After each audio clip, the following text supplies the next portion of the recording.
Hello and welcome back. And in this video, we are going to be creating our core data manager. So let's go ahead and get started. So we're going to go into our resources folder and we're going to create a new file. And let's go ahead and choose a Swift file template. Click next. And we are going to be creating a file called core data manager.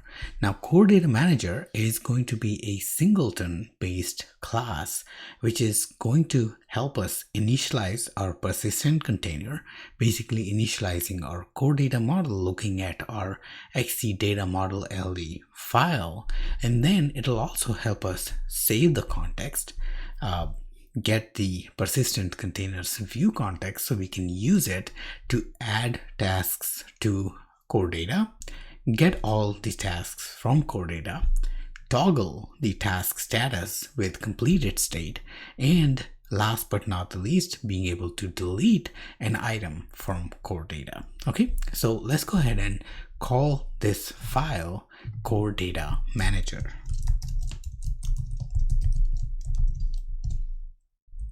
All right, import from foundation is good, but we also want to import core data because we're going to be using core data library and its APIs. So we need a reference to that framework. So simply import core data, and I should actually import it first because that's alphabetically sorted, and that is one of the best practice that you're going to see in most of the production level apps is where, like, even the import statements are sorted by alphabetically, so it's easier to find basically the list of imports. And imagine like if we had like 10 imported libraries here. In that case, it would be easy if they are sorted by their name. So that's why this practice of basically putting all the import statements in an alphabetical order is a best practice that has been followed by the software industry for a very long time. Okay, now let's go ahead and create our class, and we're going to call this core data manager. And this class is going to be a singleton, meaning there's going to be a single object that'll live in the memory, and all the operations are going to go through that single instance. Now, if you're thinking like, we're going to run into memory issues and stuff like that, well, core data is pretty good at managing different threads, and most of the time whenever these operations are being performed in core data, they are performed on the disk, but they are performed at a higher efficiency. So basically, for example, core data takes care of gathering all the things that you need to basically perform on the backend or the storage. Basically, it stages all those up and creates a transaction and basically commits all the changes all at once. So it's highly efficient the way it works, and for that reason we are pretty safe, like, creating a singleton and being able to use that singleton throughout our app. Now, in order to create a singleton in Swift, it's really easy. You simply have to create a static variable. So you should be able to basically statically instantiate a single instance for this core data manager, and usually it is called shared or default. We're going to call ours as shared, and we're going to simply initialize core data manager in this. Now, there are there are a couple of standards that you have in the market. So when you go out, you're going to see some libraries are open to initialize with newer values using their initializers, where they take input parameter and you can inject different dependencies on that. The other thought process is basically to keep the init private, so this particular class, which is following a singleton design pattern, cannot be initialized from anywhere else. Now that is what we're going to follow because we want to keep this library or this class to be initialized from a single place, and that is only the shared instance. So what we're going to do is we are going to create a private init, and this will override the default initialization or default initializer for this class. And with this, we won't, or no one can basically create an instance of Core Data Manager, and they'll have to access Core Data Manager using its shared instance. Okay, now next thing we're going to do is we're going to create our persistent container. We're going to create it lazily by using lazy property. So we're going to say lazy var persistent container, and this is going to be of type NS persistent container, which is a container that encapsulates all your core data stack. And this is where you actually tell your core data what is the file name of your XC data model LD file, so it can be initialized. Basically, the persistent store can be initialized and loaded into the memory. So we're going to simply create a container which is going to be NS persistent container, and this NS persistent container takes a few parameters. The first one is name, second one is name and manage object. Now if we have specific manage objects that we are creating outside, we can actually provide that information here, but in our case we have simplified the overall core data manage object process creation. We have created our entities inside our XC data model LD, so we are simply going to pass the name of our file.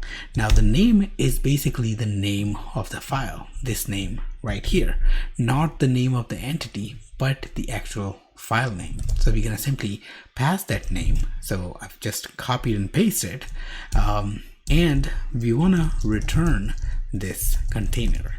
Okay, now there's one thing that we want to do. Since this app it largely depends upon core data, and if the core data persistent store is not loaded, we want to actually throw a fatal error and terminate our app here, because there is no use of an app that doesn't have whose all the functionalities depend upon the persistent store called core data, but it can't initialize that. So first thing we're going to do is we are going to load our container in basically persistent, load our persistent container or persistent store by calling load persistent store method. Now this function basically gives a completion handler, and this is where we actually determine whether we were able to successfully load the persistent store or not. Okay,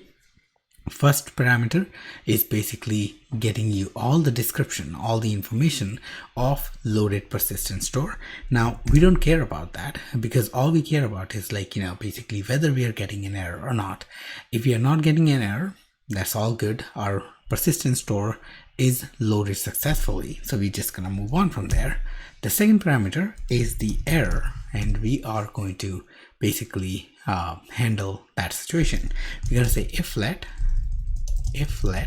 error is error as NS error. So we're just gonna cast that into NS error so we can get a little bit more information about this. And if there is an error, basically we're gonna go into this if block. Then we want to throw a fatal error with an error message, unresolved error, with the description of the error and the user information on the error. So error.user info. Okay, so that's going to basically give us all the information about the error that occurred during the load of these persistent container. Now once you have your container created and loaded successfully, we get an instance of that loaded container. Now what we can do with this is we can actually get access to the view context, which is of type NS manage object context. And NSManageObject context is the main context which is used throughout the core data stack to save, delete, get all the records that are stored inside core data. So we are simply going to create our context, NSManageObject context. It is going to return that, and we are simply going to reach out to our persistent container and say, give us the view context, which is of type NSManageObject context. Okay. Now, once we have our context ready, we want to make sure that whenever we have changes that are staged by core data, we actually take those changes and persist them into the backing data store, which in core data's case is SQLite, and that is the database. Now, if you prefer to differ that and use something else, for example in XML or a plist or something like that, you can actually override the NS persistent container to have that data backing or the data persistent layer like differ from the standard. But if you don't, then by default on the iOS and macOS, watchOS, and most of the Apple platform or Apple ecosystem, we actually save the data in a SQLite file. Okay, so when you are basically calling the save context, core data takes all the staged changes and save it onto the disk. Okay, and for that reason we're going to create a save context function so we can call that function time to time whenever we want to persist our changes onto the disk. Okay, so we're going to simply create a function called save context, and we are going to first get the context, and we can get the context from persistent container dot view context. Okay, or we can use our context. Okay, so either way is fine. But since we already have created a property for context, which is the convenience property, we are not going to do either of those. We are simply going to have our context check for the changes. Now, both is fine. You can create a local copy of context by creating something like this.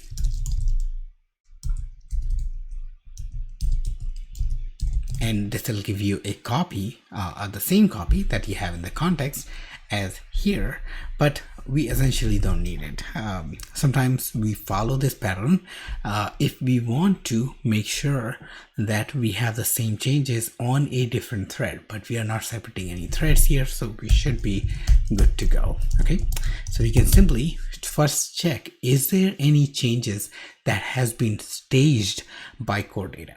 Okay, and context.hasChanges basically keeps track of all the changes that you have made recently and that have not been persisted. So basically it's gonna take that hash change. If this property returns true, that means we have few things to change, and we're gonna simply wrap our try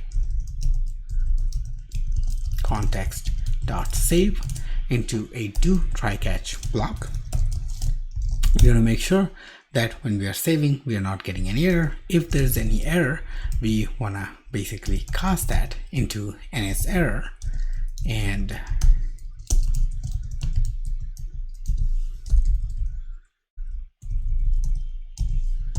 in our case, we are simply going to print that error, but you should log this error somewhere and throw a fatal error so you can catch it somewhere. Okay, so we're gonna simply say error storing saving the staged changes, and we are simply going to print the error and error dot user info.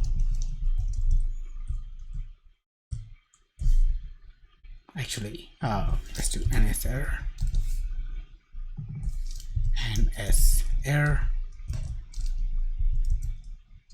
dot user info. Okay, let's see, dot user info. There we go. All right. Okay. So let's go ahead and build to make sure everything still builds. And now our basic operations of core data, or basically the initialization part of core data, is ready. Now in the next video, what we want to do is we want to start creating our functions that are going to support our operations onto the core data. For example, getting all the tasks, adding new tasks, toggling the state of completed task, and deleting an item from the core data. Okay, so I will see you guys in the next video where we're going to be creating all the operations that we want to do in core data. All right, thank you.